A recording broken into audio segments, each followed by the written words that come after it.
درود مجدد بر شما عاشقان فرهنگ و دوستداران تاریخ. دوستا، موضوع امروز که تهیه شده در واقع یک موضوع خیلی ساده و پیش پا افتاده به نظر می رسد. هر کسی به فکر ازی است که چیز نوی نیست، ولی اگر واقع بینانه تر نگاه شود، موضوع خانه و پوشاک، سیر تحول مسکن و لباس یکی از موضوعات عمده تاریخی و فرهنگی یک قوم است. تمدن اقوام بستگی دارد به طرز زندگی، لباس، غذا، زبان و بالاخره هم در پهلوی از اینا معماری حالا فرق نمیکنه که قصر می سازند و یا الونک، در صوف زندگی می کنند یا در خانه های مجلل. برای تاریخ ارزش چیز دیگری دارد که چگونه مردم توانستند یا یک قوم موفق شدند که به ساختن خانه دست یافتند و این خانه هایی که اینا ساختند، لباسی که تهیه می‌کردند چگونه بودند، از چه بودند. در بحث از منابعی که استفاده شده، تاریخ جهان باستان، تاریخ تمدن ویلدرانت و تاریخ اجتماعی ایران نوشته مرتضی راوندی و همچنین چشمدیدها، تجربه های خود ما است که در سرزمین ما دیدیم و شاهدش هستیم و در آن زندگی کردیم. حال می رویم به دالان های تاریخ پامیرزنی، ببینیم چه بود، چه شد، در کجا بودیم، که بودیم و امروز در کجا هستیم و کی هستیم. در تاریخ جهان باستان میگه زاغه های زیرزمینی که در حد کهن سنگی مورد استفاده انسان بودند، در حد نو سنگی نیز به عنوان خانه استفاده شدند. یعنی در این دو حد هیچ تغییراتی در گونه مسکن نیامده بود. انسان ها هنوز در صوف زندگی میکردند، در مغاره ها زندگی میکردند. ولی اول باید علتش را پیدا کرد که چرا انسان دست به خانه سازی زد. اول انسان ها در مغاره ها زندگی میکردند، در زیر سوراخ های سنگ ها که به نام صوف یاد می شود زندگی می کردند. در کندوی درخت ها زندگی می کردند. ولی این زندگی جان انسان به خطر انداخت، چون انسان ها انفرادی در زیر یک صوف، در زیر یک سنگ و یا در یک کندو زندگی می کردند. تهمه حیوانات درنده می شدند. به فکر از این افتادند که باید جایی زندگی بکنند که زندگی دستجمعی باشد، گروهی باشد. پس به فکر ساختن خانه افتادند. در مغاره ها زندگی میکردند. پیش روی مغاره را با سنگ دیوار میکردند. یک سوراخ کوچکی برای ورود و خروج باقی میگذاشتند که بتوانند از آنجا وارد شوند و خارج شوند. این فقط به منظور زنده ماندن بود و پناه بردن به مغاره از شدت سرما و بارندگی. بالاخره انسان به فکر از این افتاد باید کاری بکند که برای حیوانات خودم یک فکری بکنه به حال حیوانات. شروع کردم به ساختن علونک ها. علونک در زبان شغنانی همانا چیدچک و خانه هایی به وجود آمدند که یک خانه های 4 دیواری بودند، دارای 4 دیوار، یک در برای ورود و خروج و سقف از این خانه ها را با چوب های تراش نشده، برگ درختان، پوست حیوانات، استخوان ها می پوشاندند و انسان ها با حیوانات خود در درون از این خانه ها زندگی می کردند. اگر بدانیم اسمش خانه بگذاریم، در واقع مسکن، جایی که سکونت می کردند، زندگی می کردند. باز شعورشون پیشرفت بیشتر کرد، تصمیم گرفتن که این خانه ها را در نزدیک رودخانه ها، در نزدیک دریا بسازند، جایی که دسترسی به آب داشته باشند. در نزدیک جنگل ها بسازند، جایی که دسترسی به چوب و هیزم داشته باشند.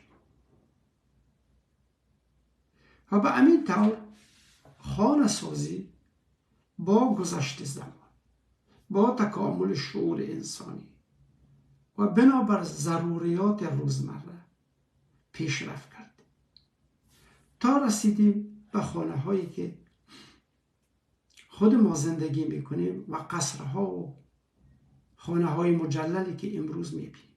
اینا همه زاده تفکر انسان هستند. خانه هایی که امروز ما زندگی میکنیم و به نام خانه های پامیری یاد میشوند، در این باره حرف و حدیث های زیادی هستند. برخی از دانشمندان برای باور هستند که این خانه ها 5000 سال قبل ساخته شدند. برخی دیگری برای باور هستند که این خانه ها 3000 سال قبل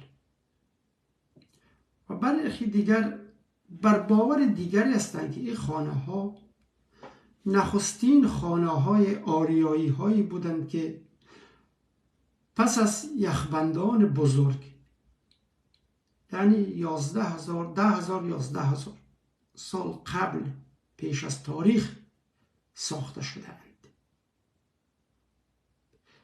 میگم وقتی که انسان از یخبندان بزرگی که 60,000 سال قبل یا 40,000 سال قبل با وقوع پیوست و تمام منطقه یورو آسیا یا امان آژیا ای به توده یخ تبدیل شده بود و انسان ها توانستند که زنده بمانند.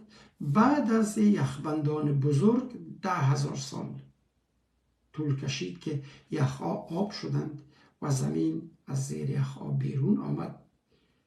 انسان پامیری شروع کرد به ساختن از خانه. برای چی؟ برای از اینکه فکر میکردن شاید یک یخبندان بعدی بیاید، شاید وضعیت هوا باز دوباره تغییر بکند. پس دست دادن به ساختن همچنین یک خانه های پامیری در واقع یک کامپلکس هستند، یک مجموعه از مسکن هستند. خانه هایی که در اول ساخته شد و تا 100 سال 150 سال قبلا این خانه ها وجود داشتند. خانه یک 4 دیواری بزرگی بود. در وسط خانه یک جایی داشتند باریک مثل کفشکن امروزی ها که را پایگه می گفتند و یک روزن داشت برای تهویه هوا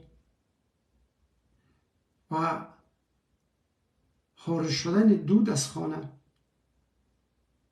یک در عمومی خروجی و ورودی داشت خانه و در وسط خانه یک آتشدان بود. یک آتشدان بزرگی بود که در اینجا آتش می زدند، هم برای گرم کردن خانه از استفاده می کردند، هم برای پخت و پز و تهیه نان خشک. در اطراف از آتشدان هم حرف و حدیث زیاد است. برخی برای باور هستند که این آتشدان فقط یک آتشدان معمولی نیست که برای پخت و پز و گرم کردن خانه ازش استفاده شده، بلکه عبارت از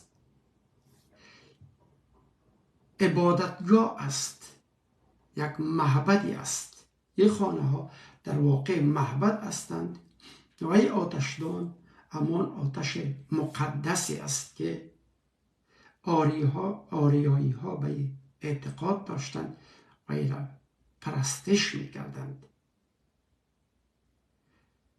در واقع چند وظیفه داشته آتشدان که اول اگر ما معتبر بگیریم این نظریه دانشمندانه محل عبادتگاهشان بود که در برابر از آتش عبادت می کردند.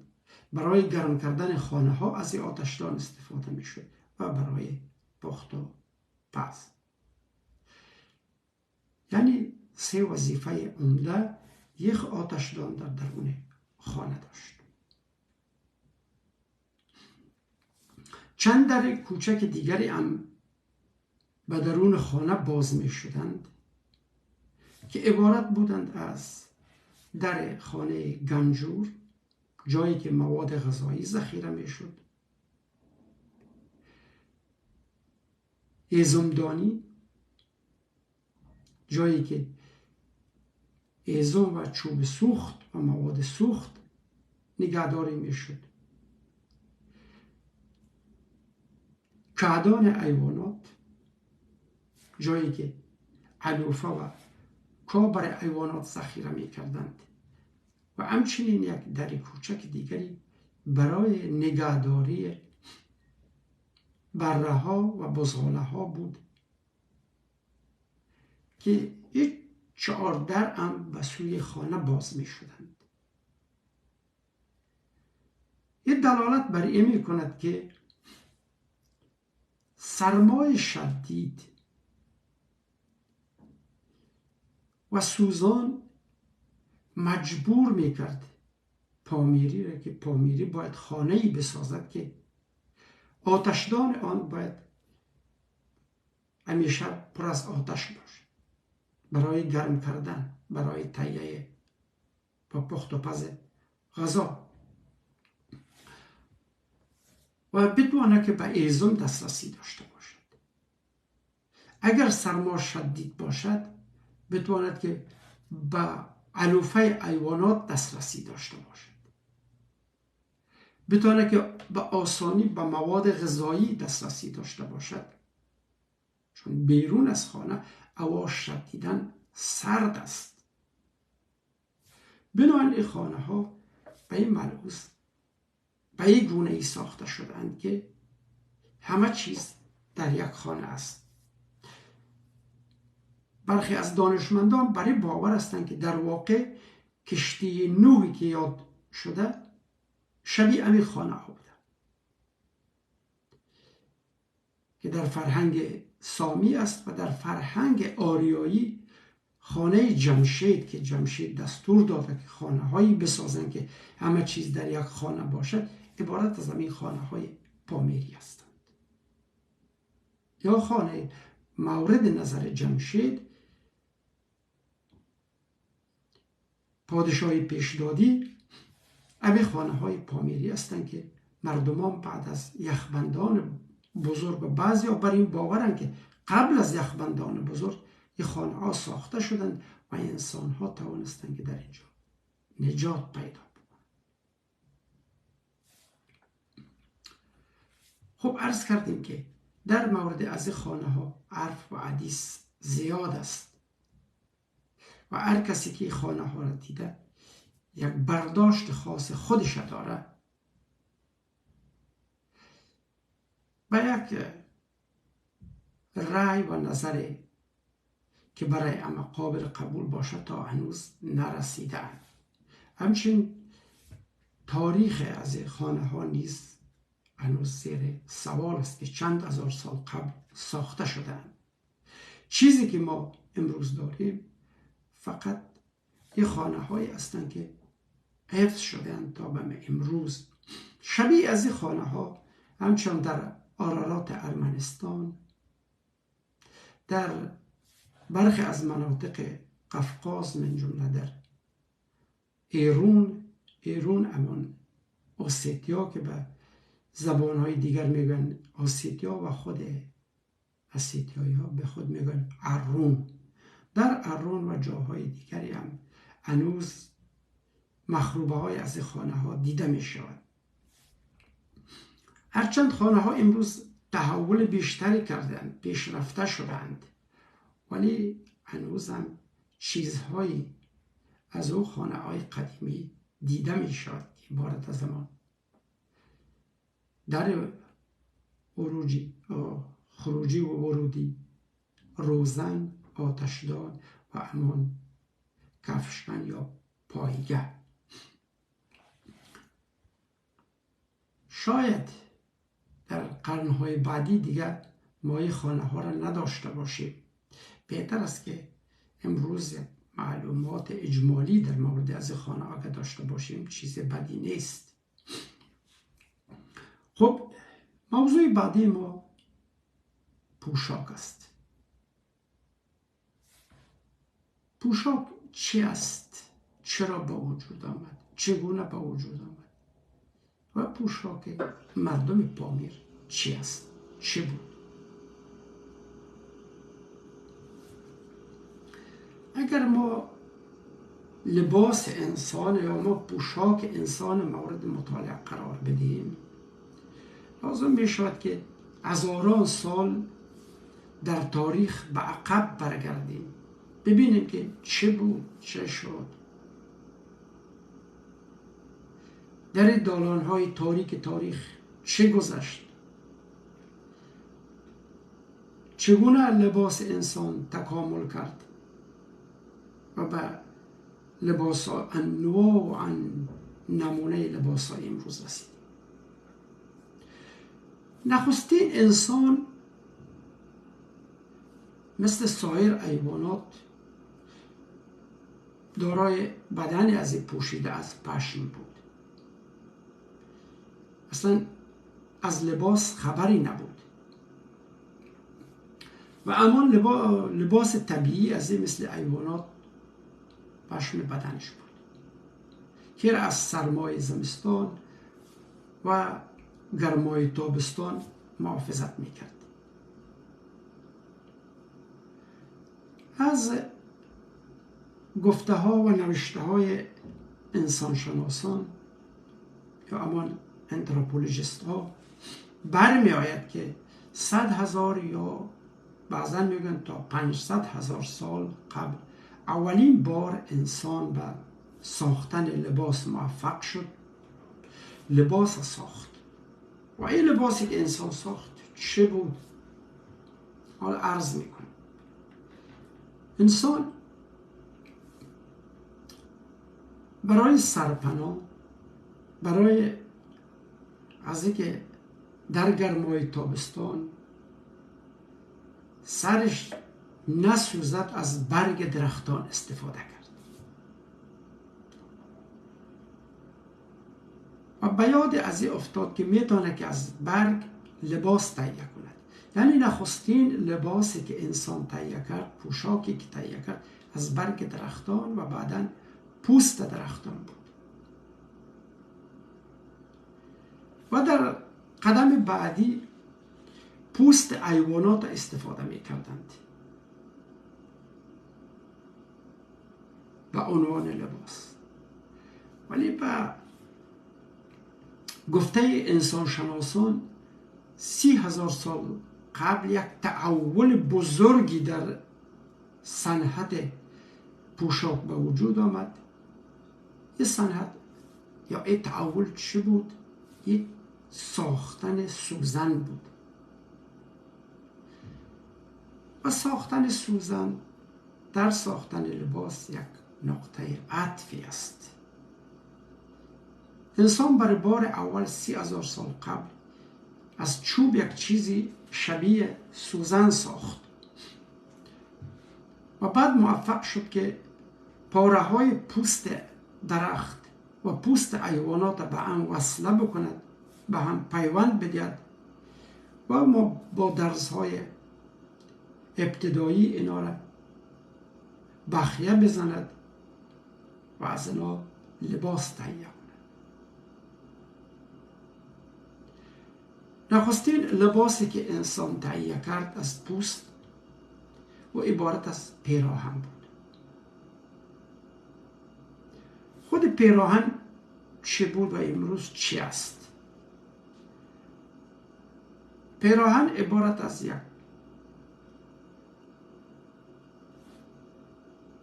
تک پارچه از چوب، از پوست درخت و یا پوست حیوان که بدن انسان از شانه تا زانو می پوشاند. چیزی است که امروز هم به نام پیراهن. پیراهنی که انسان اولیه ساخت کافی بود که شانه ها یک قسمت از پشت انسان و شرمگاهش می پوشاند.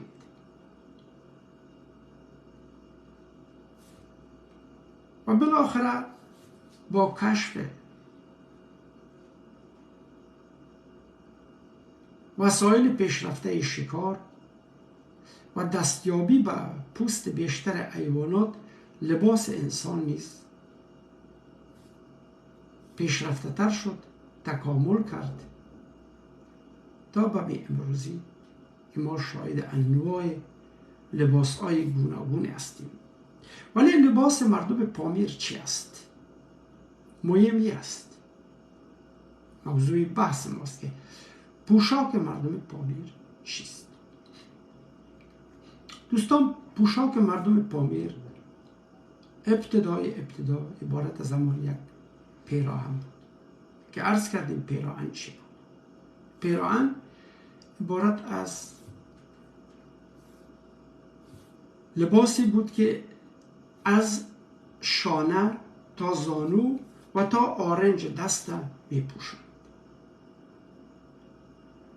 خیلی هم ساده بود، دارای 2 آستین و یک قد که امروز هم به نام آستین و قد یاد می شود. یک یخن داشت که بعضا تکمه های خیلی زمخت تراشیده از چوب بران می دوختند و این بود لباس اولیه یک پامیر. این لباس در اول از پوست حیوانات تهیه می کردند و بعدها کمی پیشرفت کرد صنعت لباس، از پشم حیوانات و بعدها در عصر کشاورزی از پنبه و پوست سایر گیاهان که می بافتند با آن وصله می کردند و لباس خود تهیه می کردند. تا همین 100 سال آخر لباس پشمی و کرباس در پامیر با وفور یافت می شد و بهترین لباس مردم کرباس بود.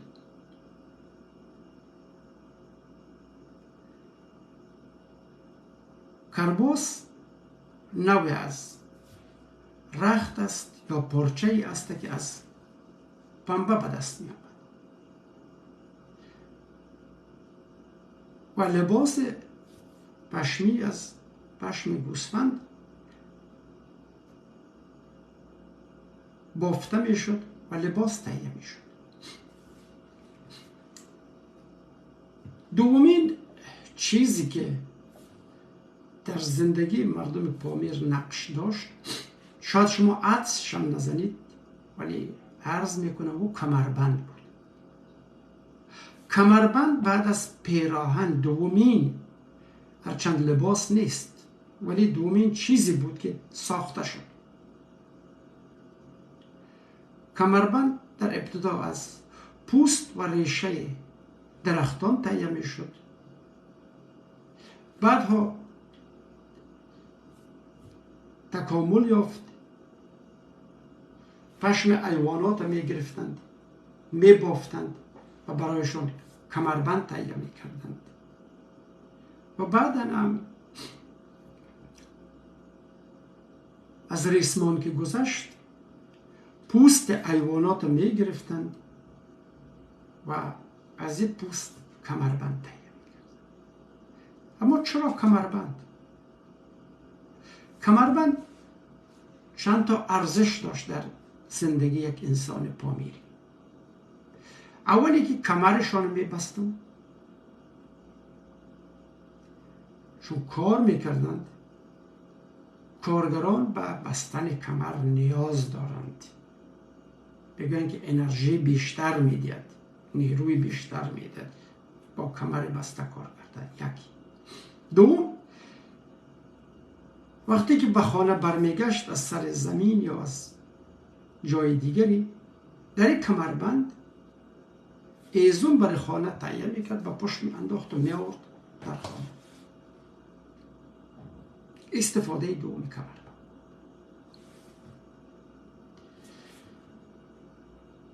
چیز دیگری که در زندگی مردم، در لباس مردم نقش داشت و عبارت از شلوار بود.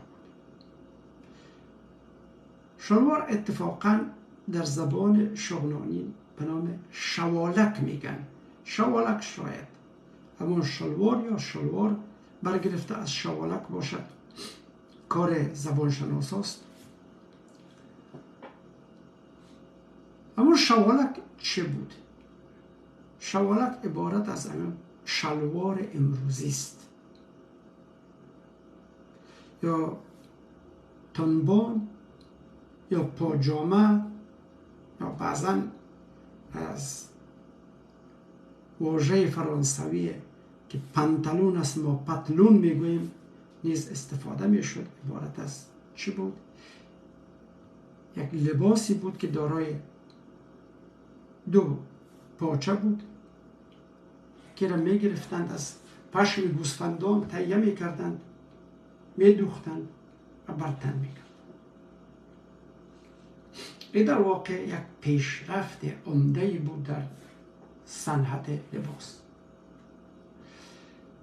ما خود پیدایش از شلوار یا به زبان شغنانی شوالک برمیگردد به 6 یا 7 قرن پیش از میلاد و نخستین کسانی که از شلوار استفاده می کردند اینا جنگاوران سوارکار بودند.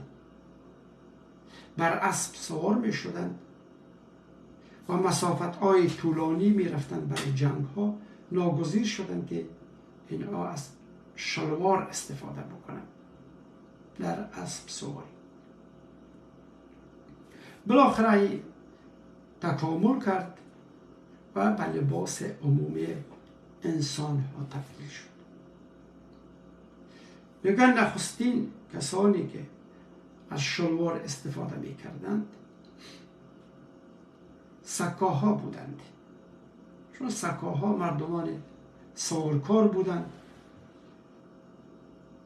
مردمان جنگاور بودند و اینا از شلوار استفاده می کردند در سوارکاری.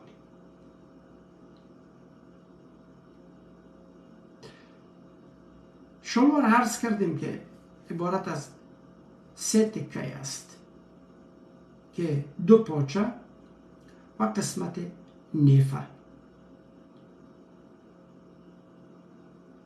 خیلی هم ساده است که 3 قسمت شلوار جدا از هم دوخته می شوند و با هم بعدا وصل می شوند و یک شلوار یا شوالکه تشکیل میده.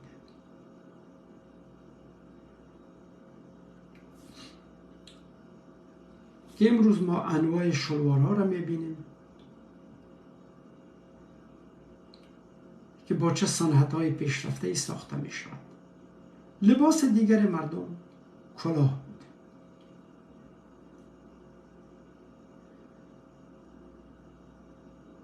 کلاه یا در زبان شغنانی که بهش میگن پکال، یک نوع پوشش ساده‌ای بود که به وسیله آن سر خود از گرما و سرما محافظت میکردند. یا مثل سایر لباس ها در اول از برگ درختان، بعدها پوست و ریشه و بعدها پوست حیوانات و آخرم پیشرفت کرد از رخت‌های یا پارچه‌های بافته شده از پوست و از پشم و پنبه ساخته می شد. در بین مردم پامیر 2 نوع کلاه است، کلاه‌های زنانه و کلاه‌های مردانه که با امروز هم این کلاه‌ها از هم تفکیک می شوند که کلاه مردانه و کلاه زنانه است و در زندگی مردم امروز هم این نوع پوشاک نقش اساسی دارد و تا حدودی هم لباس ملی مردم محسوب می شود. البته بعدها عمامه عربی آمد، جای از را گرفت، یا عمامه یا دستار عربی آمد، با آمدن اسلام جایزه را گرفت و امروز برخی ها فکر میکنن که یه عمامه یا یه دستار که برش سله میگوین لباس ملی مردم پامیر است. نه، لباس ملی مردم پامیر عبارت از همون کلاهایی بود که از پشم گوسفند تهیه می شدند و کلاه‌های پوستی بودند. سله یا دستار یا عمامه لباس ملی مردم نیست. یه از جاهای دیگری آمد و وظیفه دیگری داشت که در مناطق گرم سوزان و دشت‌ها از استفاده می شد به خاطر حفاظت گردن و شانه ها از شدت آفتاب. ولی بعدها با گذشت زمان آمد با آمدن مسلمانان عرب و به لباس ملی مردم مبدل شد، ولی اصلا لباس ملی و جز لباس ملی مردم نیست. خب چیز دیگری که شامل لباس می شود عبارت از کفش است. کفش یا پاپوش که در زبان شغنانی اینا 2 اصطلاح جدا است، یکی کفش و یکی پاپوش. کفش نوعی از کفشی بود که دارای ساق کوتاه بود، از پوست تهیه می شد و پاپوش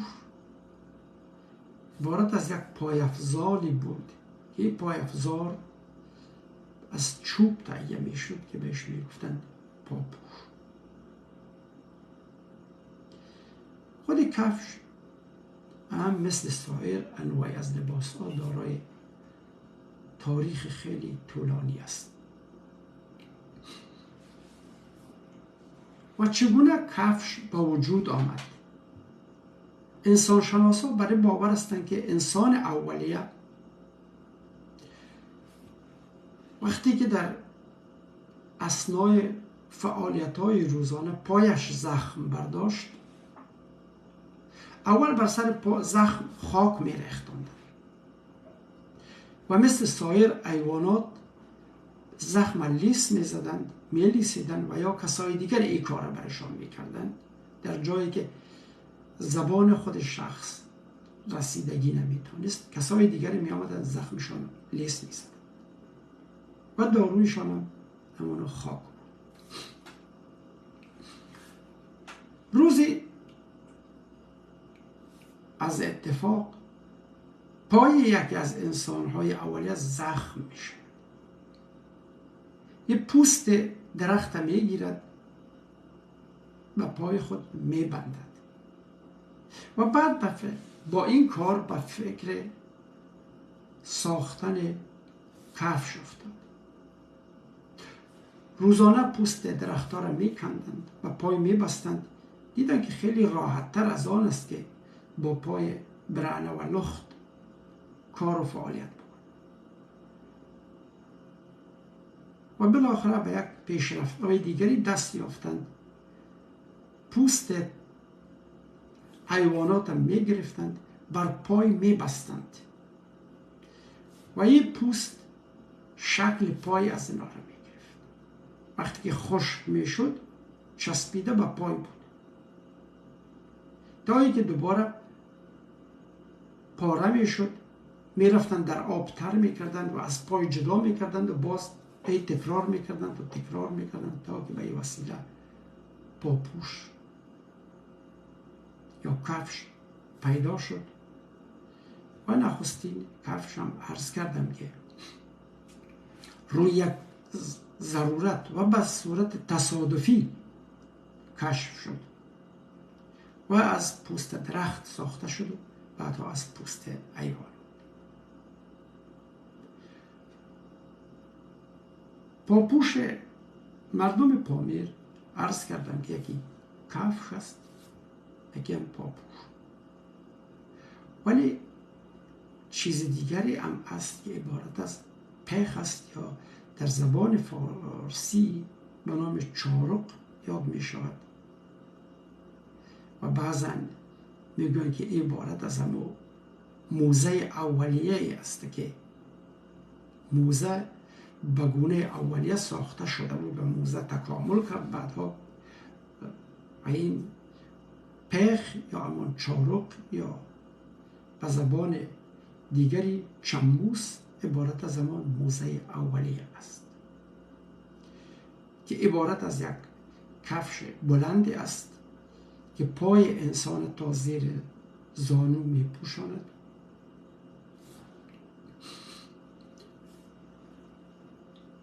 و دو پارچه است که عبارت از تل یا زیر پای و عبارت از سر است و با بند بسته می شود و انسان از تا به امروز هم استفاده می کند.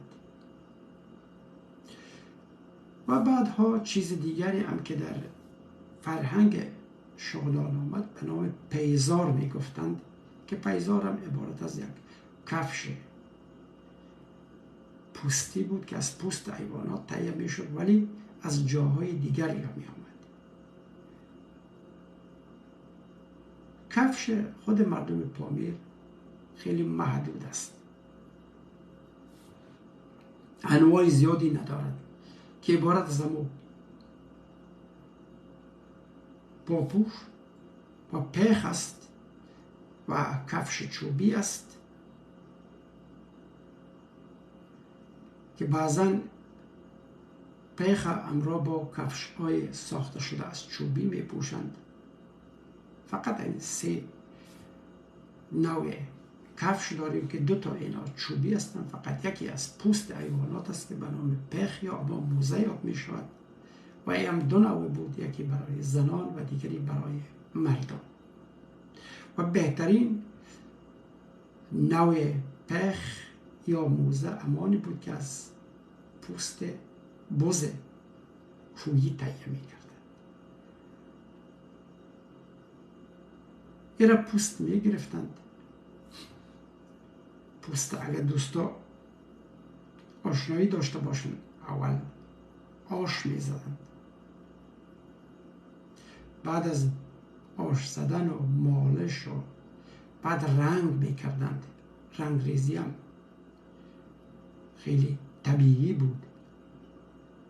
ریشه درختای روز وحشی یا صدبرگ وحشی را می گرفتند که رنگ سرخ دارند، در ظرف‌های سفالی گرم می کردند و پوست می انداختند در بین سفال آبی ریشه درخت و این را رنگ قرمز می کردند یا رنگ سرخ و از لباس تهیه می کردند، پخ تهیه می کردند یا امان موزه. چیز دیگری که در زندگی مردم پامیر نقش دارد عبارت از بالاپوش است. البته بالاپوش نه به مفهوم بالاپوش های امروزی، ولی عبارت از لباسی است که لباس گشادی است که بر سر لباس های دیگری می پوشیدند برای گرم کردن بدنش، که در زبان شغنانی به این می گفتند گلیم. که گلیم یا یه بالاپوش از پشم گوسفند تهیه می شد. عبارت از یک لباس فراخ یا گشادی بود که از استفاده می کردن. و از پوست حیوانات بخصوص پوست گوسفند لباس دیگری تهیه می کردن که اینا می گفتن پوستین یا پستین. به زبان شغنانی پاستین، به زبان فارسی همان پوستین است. پوستین 3 نوع پوستین داشتن. پوستین بود به نام کیلچک که پوستین بسیار مختصر بود، از پوست گوسفند تهیه می شد، دارای آستین های کوتاه و بعضا بی آستین بود که را می گفتن کیلچک. نوع پوستین عادی بود، پوستین معمولی که پوستین گاهی گامو می گفتن، یعنی پوستین بود که دارای آستین های بزرگ و نسبتا سنگین بود. کیلچک فقط برای کارهای روزمره، فعالیت های روزمره از کیلچک استفاده می کردند، مثل جمع کردن اعظام، کار کردن بر روی زمین، از کیلچک استفاده. و پوستین به نام گاما هم یاد می شد، لباس نسبتا سنگینی بود و لباس بزرگتری بود که از برای گرم کردن بدن و در مسافرت ها استفاده می شد. بعدا به نام گاما هم یاد می شد. نوع پوستین دیگری است که امروز دیگر وجود نداره، است بین رفته، که را می گفتن گبل. عبارت از یک نوع پوستین خیلی سنگین و بلند بود که از پوست حیوانات مثل گرگ و خرس ساخته می شد و روی از پوستین یا گبل پوش کرده بود با پارچه های دیگری مثل کرباس و یا هم از گلیم و این را می گفتند گبل. وظیفه گبل چی بود؟ این را در مسافرت وقتی که مسافرت میکردن از یک جا به جای دیگه میرفتن، یک گبل با خود در قنجقه یا فتراک اسب میبستن و یا بر خر بار میکردن و به مسافرت با خود میبردن که در مسافرخانه ها و در جایی که شب میماندند مسافرین از استفاده میکردن به عنوان لباس شب یا پوشاک شب برای نجات یافتن از سرما که را میگفتند گبل. خب پوشاک زنان پامیر چی است؟ به صورت خلاصه و کوتاه. البته زن، قبل از که به موضوع موقف زن در فرهنگ پامیر برسیم عرض بکنم که در فرهنگ پامیر زنان خیلی با ارزش هستند، دارای موقف بلندی هستند، دارای احترام بلندی هستند. از این سبب لباس هایشان هم نسبت به لباس مرد متنوع تر هستند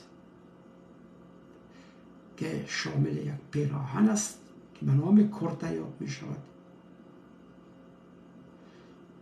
که ضرورت به توضیح ندارد که همه می دانند که کرته چی است. ولی خود کرته هم انواع داشت.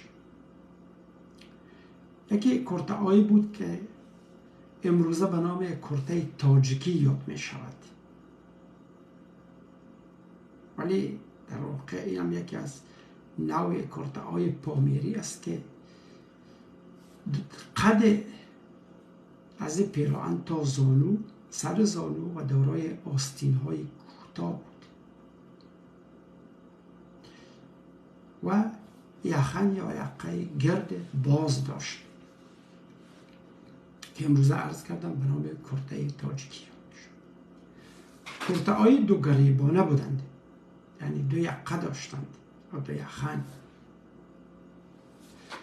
این نوع پیراهن تا کمی پایانتر از زانو قدی از بود و این در قدیم بیشتر رواج داشت، در بین زنان بیشتر از استفاده میکردند که دو یخه یا دو گریبان داشت که یکی از پشت سر و یکی هم از پیش روی بود.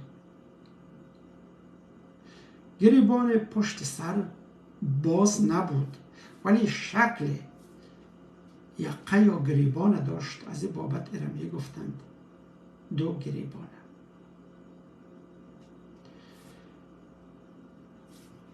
نوع کرته دیگری بود که به نام چپه یخن یاد می شد. این چپه یخن بیشتر برای دوشیزگان، برای دخترانی که هنوز به خانه بخت نرفتند می دوختند، طوری که از نامش پیداست که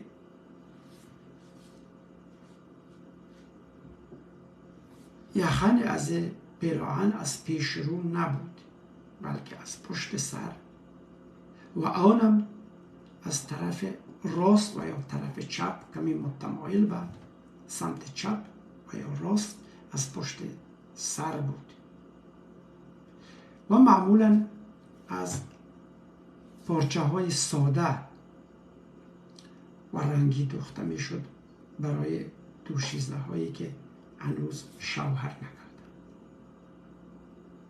که شاید به عللی داشته که ما نمیدانیم.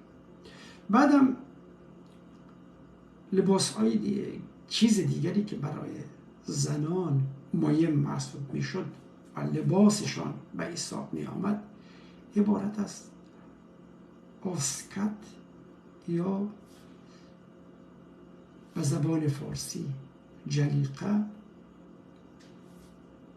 که آسکت که بعضا امروز به نام کلتچه هم یاد می شود، نوع از لباس بی آستین است که از شانه تا کمر زن می پوشاند و معمولا از پارچه های ساده سیاه و گاهی سرخ و سفید دوخته می شود ولی سفید کمتر بود. معمولا از پارچه های سیاه و سرخ دوخته می شد و این لباسی بود که زنان از استفاده می کردند. بعضا مردان هم از کلتچه یا واسکت استفاده می کردند، ولی زیادتر یه رایج در بین زنان بود. دارای دو جیب بود و دو جیب بیرونی و یک هم درونی. واسکت دارای استر و گریبان شکل افت یا وی انگلیسی بود و گاهی گریبان گرد هم داشتند که با سلیقه زنان، هر کسی با سلیقه خودشون یک کلتچه یا واسکت یا جلیقه را برای خود می دوختند. چیز دیگری که از قدیم در بین زنان پامیر رایج بود و استفاده می شد روسری بود. البته نه روسری به مفهوم امروزیه که به نام اجاب ازش استفاده می شود، همچین چیزی نبود.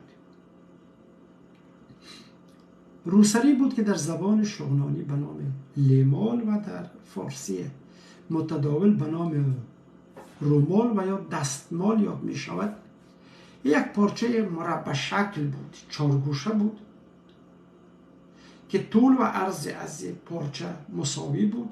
اطراف از دیزاین شده و دوخته بود به شکل خیلی زیبا و با سلیقه و زنان و دوشیزگان را بر سر می کردند و بعضا در زیر موی در پشت گردن گره می زدند و بعضی از زنها در زیر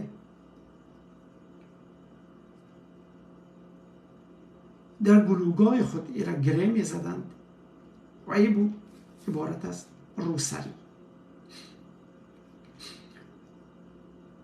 چیز دیگری که بود به نام چادر یا در زبان شغنانی که میگن برش تیت. یه تیت برای زنان شوهردار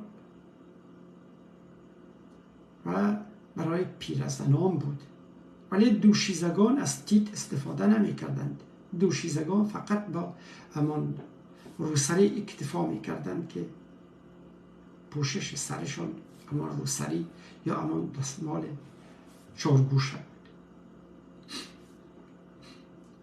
این تیت یا چادر دو نوعی بود، برای زنان جوان و برای زنان سن کرده که سن سالشان نسبتاً بلندتر بود.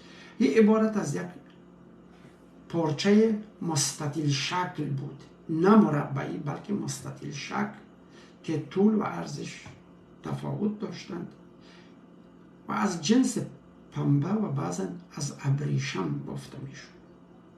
خیلی هم نظیف و ملایم بود و شایسته زنان. برای زنان رنگ های مختلف داشت، یعنی رنگی بودن و بیشتر زنان جوان ترجیح می دادند که چادر سرخ بر سر بکنند با با گل های سفید که روشن باشد و پیرزنان و زنان سن کرده ترجیح می دادند که چادرشان سفید باشد.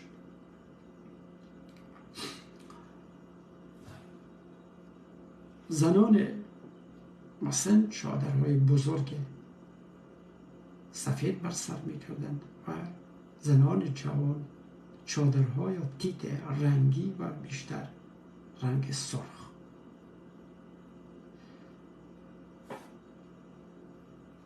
دیگر شلوار یا پاجامه زنان، یا از لباس های از پارچه های پنبه‌ای و یا بعضا هم زنان متمول از پارچه های ابریشمی برایشون شلوار تهیه می‌کردند. کلاه زنان بود که این بسیار بسیار با ارزش بود که زنان کلاه بر سر می‌کردند که بازم مثل اصطلاح یا واژه پکاله که برای مردها کار میرفت، برای زنان نیز پکال میگفتند، ولی برعکس کلاه مردها بود. کلاه مردها عرض کردیم که از پوست و از پشم گوسفند تهیه میشد، ولی کلاهی که برای زنها تهیه میشد یه از پارچه های گرانبهای پنبه‌ای و یا هم ابریشمی بود. کلاه ها بعضا یک رنگ داشتند، ولی گاهی از پارچه های تهیه می شدند که رنگی بودند، دارای چند رنگ بودند. دوشیزه های جوان یا دخترای جوان بیشتر زلفهایشان را باز می گذاشتند بر پشت و کلاه بر سر می کردند و روسری استفاده نمی کردند. از روسری فقط در محافل استفاده می کردند که تا حدودی کار حتمی بود. بعضا زنان جوان هم فقط یک کلاه بر سر می کردند و از روسری و چادر استفاده نمی کردند. البته این در خلوت خانه ها بود. در درون خانه و در درون حیاط زنان جوان فقط کلاه بر سر می کردند و از روسری و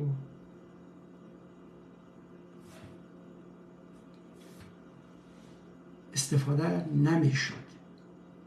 عرض کردم که روسری و چادر فقط در محافل عمومی و در جاهایی که عمومیت داشت استفاده می شد.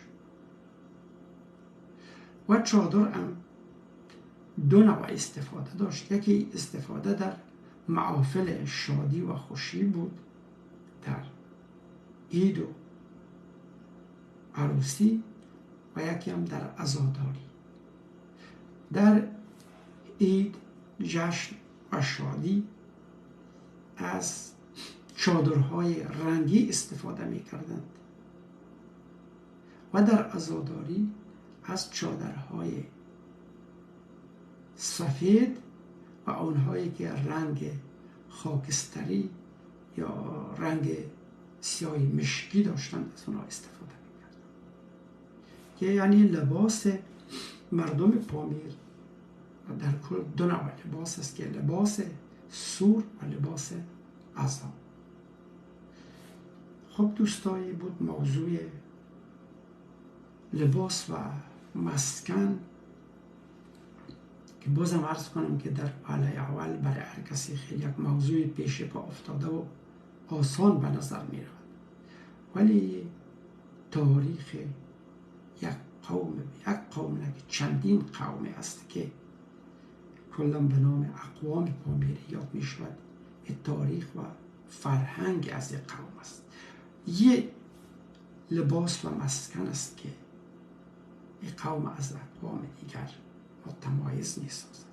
البته نه به مفهوم منفی، بلکه برای از اینکه اینا را این هویت از یک قوم است، این شناسنامه از یک قوم است که با این فرهنگ خود اینا شناخته می شود، با زبان خود شناخته شده. در بحث بعدی اگر فرصت دست داد موضوعی تهیه کردیم برای شما که اسباب آرایش و تجمل است، که زنان پامیری چگونه آرایش میکردند، مردا چه آرایش میکردند. باز با این موضوع نو در خدمت شما خواهیم بود و بعدها اگر فرصت دست داد میرسیم به خانواده و ارزش زن و بعدها به تاریخ سیاسی پامیر. حالا در همینجا شما را به خدای بزرگ می سپاریم. خداوند یار و یاور